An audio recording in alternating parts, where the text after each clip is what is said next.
ಶ್ರೀ ಗುರುಭ್ಯೋ ನಮಃ. ಹರಿ ಓಂ. ಅಗಜಾನನ ಪದ್ಮಾರ್ಕಂ ಗಜಾನನಮಹರ್ನಿಶಂ ಅನೇಕದಂ ತಂ ಭಕ್ತಾನಾಂ ಏಕದಂತಮುಪಾಸ್ಮಹೇ. ಗುರುರ್ಬ್ರಹ್ಮ ಗುರುರ್ವಿಷ್ಣು ಗುರುರ್ದೇವೋ ಮಹೇಶ್ವರಃ. ಗುರುಃ ಸಾಕ್ಷಾತ್ ಪರಂ ಬ್ರಹ್ಮ ತಸ್ಮೈ ಶ್ರೀ ಗುರವೇ ನಮಃ. ನಮೋ ನಮಃ ಸದ್ಗುರುಪಾದುಕಾಭ್ಯಾಂ. ಕಾಳಿದಾಸಗಿರಾಂ ಸಾರಂ ಕಾಳಿದಾಸ ಸರಸ್ವತಿ ಚತುರ್ಮುಖೋಥವಾ ಸಾಕ್ಷಾತ್ ವಿದುರ್ನಾನ್ಯೇತು ಮಾದೃಶಾಃ. ಇದು ಮಲ್ಲಿನಾಥ ಕವಿ ಕಾಳಿದಾಸನ ಕಾವ್ಯಗಳಿಗೆ ವ್ಯಾಖ್ಯಾನವನ್ನು ಬರೆಯುವ ಪ್ರಾರಂಭದಲ್ಲಿ ಹೇಳಿರುವಂಥ ಒಂದು ಮಾತು. ಕಾಳಿದಾಸ ಅದ್ಭುತ ಶಬ್ದ. ಕಾಳಿದಾಸ ಅಂತ ಕೂಡಲೇ ಭಾರತೀಯ ಸಂಸ್ಕೃತಿಯ ಹಿರಿಮೆ ಗರಿಮೆ ಮಹತ್ವ ಅರ್ಥವಾಗುತ್ತೆ.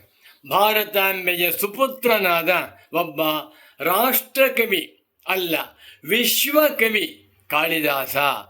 ಕಾಳಿದಾಸನಿಗೆ ಹೆಸರು ಕವಿರತ್ನ ಅಂತ ಕರೀತಾರೆ. ಸತ್ಯವಾದ ಮಾತು. ಕವಿಗಳಲ್ಲಿ ಅತ್ಯಂತ ಶ್ರೇಷ್ಠವಾಗಿರುವಂಥ ರತ್ನ ಕಾಳಿದಾಸ. ಇಂಥ ಕಾಳಿದಾಸನ ಅನೇಕ ನಾಟಕ ಕಾವ್ಯಗಳಿವೆ.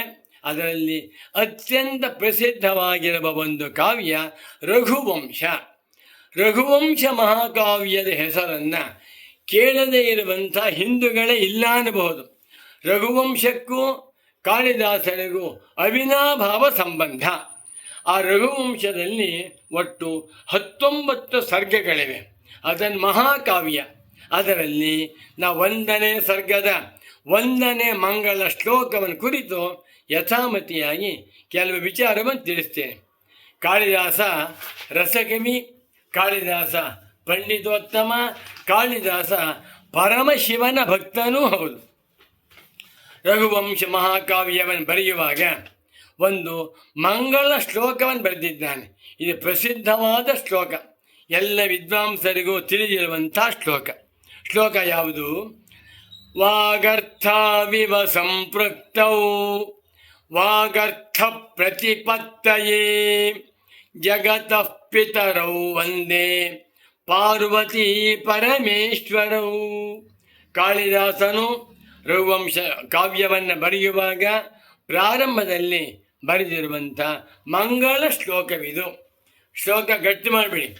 ಯಾರಾದರೂ ದಂಪತಿಗಳನ್ನು ನೋಡಿದಾಗ, ನಿಮ್ಮ ಮನೆಗೆ ದಂಪತಿಗಳು ಬಂದಾಗ ದಂಪತಿಗಳಿಗೆ ಪೂಜೆಯನ್ನು ಮಾಡುವಂಥ ಸಂದರ್ಭದಲ್ಲಿ ಈ ಶ್ಲೋಕವನ್ನು ತಾವೆಲ್ಲರೂ ಹೇಳಿಕೊಳ್ಳಬಹುದು. ತುಂಬ ಚೆನ್ನಾಗಿದೆ. ಕಾಳಿದಾಸನ ಮಾತು. ವಾಗರ್ಥವಿವ ಸಂಪೃಕ್ತೌ ವಾಗರ್ಥ ಪ್ರತಿಪತ್ತಯೇ ಜಗತಃ ಪಿತರೌ ವಂದೇ ಪಾರ್ವತಿ ಪರಮೇಶ್ವರೌ. ಪದಚ್ಛೇದ ಮಾಡಿ ಅನ್ವಯವನ್ನು ಹೇಳಿ ಅರ್ಥವನ್ನು ಹೇಳ್ತೀವಿ. ವಾಗರ್ಥೌ ಇವ ಸಂಪೃಕ್ತೌ ವಾಗರ್ಥ ಪ್ರತಿಪತ್ತಯೇ ಜಗತಃ ಪಿತರೌ ವಂದೇ ಪಾರ್ವತಿ ಪರಮೇಶ್ವರು. 8 ಪದಗಳಿಂದ ಕೂಡಿರುವ ದಿವ್ಯವಾದ ಶ್ಲೋಕ. ಮತ್ತೊಮ್ಮೆ ಪದ ವಿಭಾಗವನ್ನು ಮಾಡ್ತೇನೆ, ಕೇಳಿ.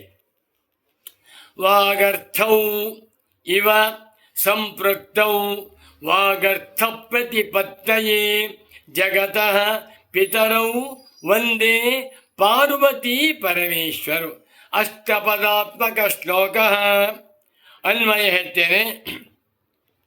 ವಾಗರ್ಥವಿವ ಸಂಪೃಕ್ತೌ ಜಗತಃ ಪಿತರೌ ಪಾರ್ವತಿ ಪರಮೇಶ್ವರೌ ಅಹಂ ವಾಗರ್ಥ ಪ್ರತಿಪತ್ತಯೇ ವಂದೇ. ಅಥವಾ ಅಹಂ ವಾಗರ್ಥ ಪ್ರತಿಪತ್ತಯೇ ವಾಗರ್ಥೌ ಇವ ಸಂಪೃಕ್ತೌ ಜಗತಃ ಪಿತರೌ ಪಾರ್ವತಿ ಪರಮೇಶ್ವರೌ ವಂದೇ. ಎಷ್ಟು ಚೆನ್ನಾಗಿ ಸರಳವಾದ ಭಾಷೆ. ಅರ್ಥಗರ್ಭಿತವಾಗಿರುವ ಶ್ಲೋಕ. ಅಹಂ ನಾನು ಒಂದೇ ವಂದಿಸುತ್ತೇನೆ, ವದಿ ಅಭಿವಾದನ ಸ್ತುತ್ಯೋ ನಮಸ್ಕಾರ ಮಾಡುತ್ತೇನೆ, ಸ್ತೋತ್ರ ಮಾಡುತ್ತೇನೆ, ಪೂಜಿಸುತ್ತೇನೆ, ಗೌರವಿಸುತ್ತೇನೆ, ಆರಾಧನೆ ಮಾಡುತ್ತೇನೆ, ಧ್ಯಾನ ಮಾಡುತ್ತೇನೆ ಎಂದುಬಿಟ್ಟ. ಈ ಒಂದೇ ಎನ್ನುವ ಕ್ರಿಯಾಪದವನ್ನು ಕಾಳಿದಾಸನು ತನ್ನ ರಘುವಂಶ ಮಹಾಕಾವ್ಯದ ಪ್ರಾರಂಭದ ಶ್ಲೋಕದಲ್ಲಿ ಮಂಗಳ ಶ್ಲೋಕದಲ್ಲಿ ಬಳಸಿರುವುದರಿಂದ ಈ ಒಂದೇ ಎನ್ನುವಂಥ ಕ್ರಿಯಾಪದಕ್ಕೆ ಸಂಸ್ಕೃತ ಸಾಹಿತ್ಯದಲ್ಲಿ ಸಂಸ್ಕೃತ ತಿಗಂತ ಭಾಗದಲ್ಲಿ ಒಂದು ಸ್ಥಾನ ಬಂದೋಯ್ತು. ಒಂದೇ ಎನ್ನುವಂಥ ಶಬ್ದವನ್ನು ಎಲ್ಲೇ ಬಳಸಿದರೂ ನಮಗೆ ಕಾಳಿದಾಸ ನೆನಪಾಗುತ್ತದೆ. ಒಂದೇಂದೇನು ವದಿ ಅಭಿವಾದನ ಸ್ತುತ್ಯೋ ನಮಸ್ಕಾರ ಮಾಡುತ್ತೇನೆ ಮತ್ತು ಸ್ತೋತ್ರ ಮಾಡುತ್ತೇನೆ ಎಂದ. ಯಾರನ್ನ? ಪಾರ್ವತಿ ಪರಮೇಶ್ವರೋ, ಪಾರ್ವತಿ ಚ ಪರಮೇಶ್ವರಶ್ಚ, ಪಾರ್ವತಿ ಪರಮೇಶ್ವರೌ ತೌ, ಪಾರ್ವತಿ ಪರಮೇಶ್ವರರನ್ನು ನಮಸ್ಕಾರ ಮಾಡುತ್ತೇನೆ. ಇಲ್ಲಿ ಪಾರ್ವತಿಯನ್ನು ಮತ್ತು ಪರಮೇಶ್ವರನನ್ನು ಬಿಡಿಸಬಾರ್ದು. ಪಾರ್ವತಿ ಪರಮೇಶ್ವರರಿಬ್ಬರನ್ನೂ ನಮಸ್ಕಾರ ಮಾಡ್ತೇನೆ. ಆ ಇಬ್ಬರಿಗೂ ಕೂಡ ಅವಿನಾಭಾವ ಸಂಬಂಧ. ಪಾರ್ವತಿಯನ್ನು ಬಿಟ್ಟು ಪರಮೇಶ್ವರನಾಗಲಿ, ಪರಮೇಶ್ವರನನ್ನು ಬಿಟ್ಟು ಪಾರ್ವತಿಯಾಗಲಿ ಇಲ್ಲ. ಪರಮೇಶ್ವರ ಪಾರ್ವತಿಯನ್ನು ಬಿಡಬಾರದು ಅನ್ನುವಂಥ ಉದ್ದೇಶದಿಂದ ತನ್ನ ತೊಡೆ ಮೇಲೇ ಕೂರಿಸ್ಕೊಂಬಿಟ್ಟಂತೆ. ಅರ್ಧ ನಾರೀಶ್ವರ ಅಂತ ಆಗಿಬಿಟ್ಟ. ಅರ್ಧ ಭಾಗ ಈಶ್ವರ, ಅರ್ಧ ಭಾಗ ಪಾರ್ವತಿ. ಇಂಥ ಪಾರ್ವತಿ ಪರಮೇಶ್ವರರಿಬ್ಬರನ್ನು ನಮಸ್ಕಾರ ಮಾಡ್ತೇನೆ. ಅವರು ಹೇಗಿದ್ದಾರೆ? ಜಗತಃ ಪಿತರವು, ಜಗತ್ತಿಗೆ ತಂದೆ ತಾಯಿಯಂತೆ ಇದ್ದಾರೆ. ಪಿತಾ ಪಿತರೌ ಪಿತರಃ, ಇದು ಏಕಶೇಷ ಸಮಾಸ ಅಂತ ಹೇಳಿದ ಪೂಜ್ಯರಾದ ಸದ್ಗುರುಗಳು. ಪಿತರು ಅನ್ನುವ ಮಾತಿಗೆ ಮಾತಾ ಚ ಪಿತಾ ಚ ಪಿತರೌ, ಜಗತ್ತಿಗೆ ತಾಯಿ ತಂದೆಯರಂತೆ ಇರುವ ಪಾರ್ವತಿಯೇ ಜಗತ್ತಿಗೆ ತಾಯಿಯಾದರೆ ಪರಮೇಶ್ವರನೇ ತಂದೆ.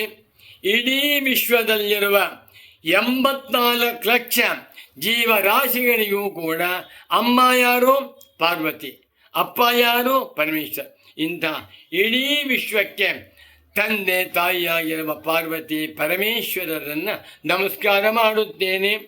ಯಾಕೆ ಮಾಡ್ತಾ ಇದ್ದೇನೆ ಅಂತ ಕೇಳಿದರೆ, ವಾಗರ್ಥ ಪ್ರತಿಪತ್ತಯೇ, ನನಗೆ ವಾಕು ಅರ್ಥ ಪ್ರತಿಪತ್ತಿಯಾಗಬೇಕಾಗಿದೆ, ಅದಕ್ಕೋಸ್ಕರ.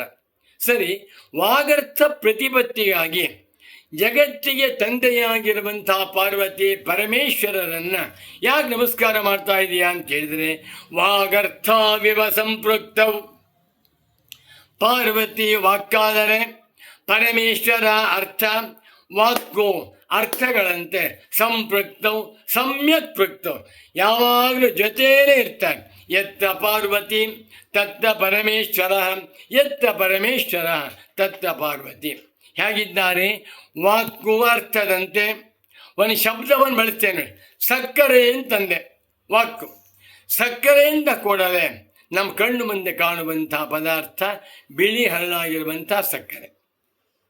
ಬೆಲ್ಲ ಒಂದು ಪದ, ಬೆಲ್ಲ ಅಂದ ಕೂಡಲೇ ಬೆಲ್ಲ ಕಣ್ಣಿಗೆ ಕಾಣಿಸ್ತಾ ಇದೆ.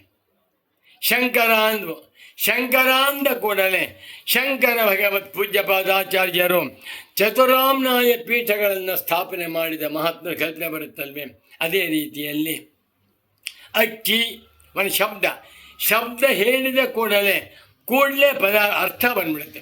ಚಿಕ್ಕ ಮಕ್ಕಳಿಗೆ ಡೈರಿ ಮಿಲ್ಕನ್ನಿ ತಾತ ಕೊಡು ಕೈ ಬಿಡ್ತಾರೆ.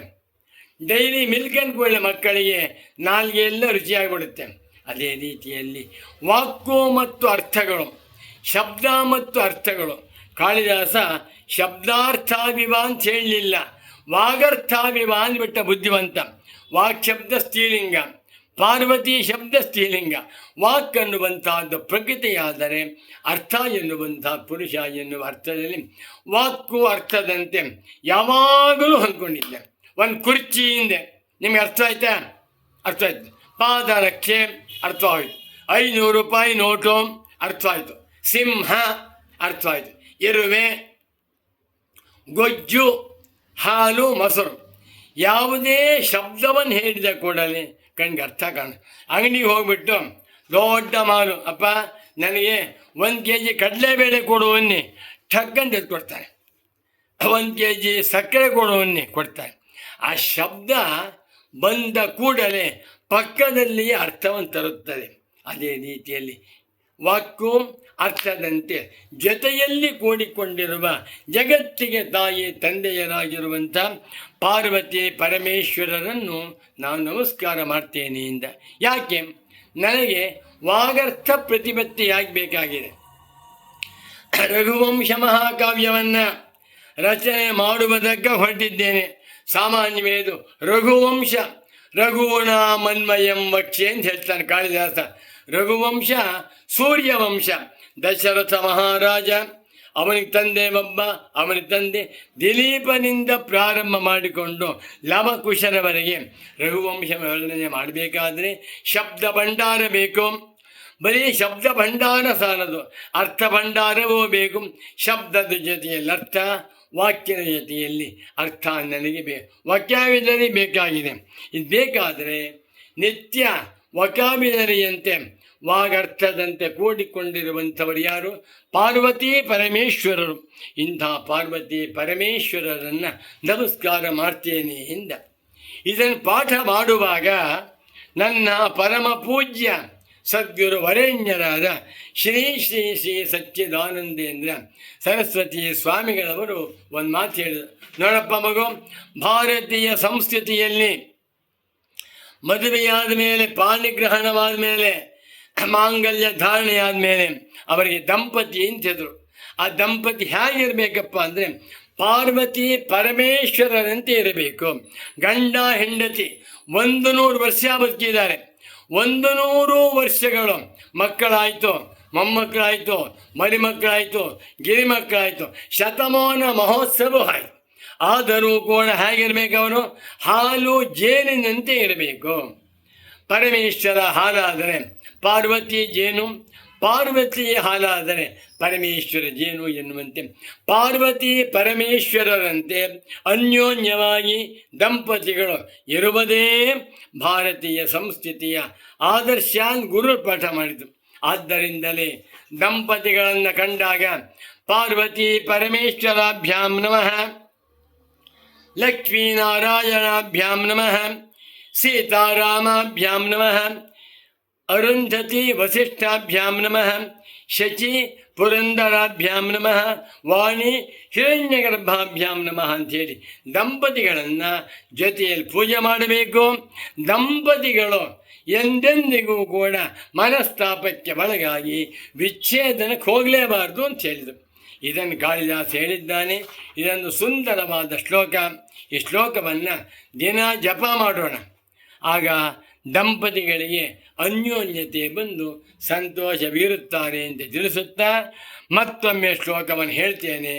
ಎಲ್ಲರೂ ಕೇಳಿ ದಿನ ಜಪ ಮಾಡಬಹುದು. ವಾಗರ್ಥಾವಿವ ಸಂಪೃಕ್ತೌ ವಾಗರ್ಥ ಪ್ರತಿಪತ್ತಯೇ ಜಗತಃ ಪಿತರೌ ವಂದೇ ಪಾರ್ವತಿ ಪರಮೇಶ್ವರೌ. ನಮೋ ನಮಃ ಸದ್ಗುರು ಪಾದುಕಾಭ್ಯಾಂ. ಓಂ ಶಾಂತಿ ಶಾಂತಿ ಶಾಂತಿ.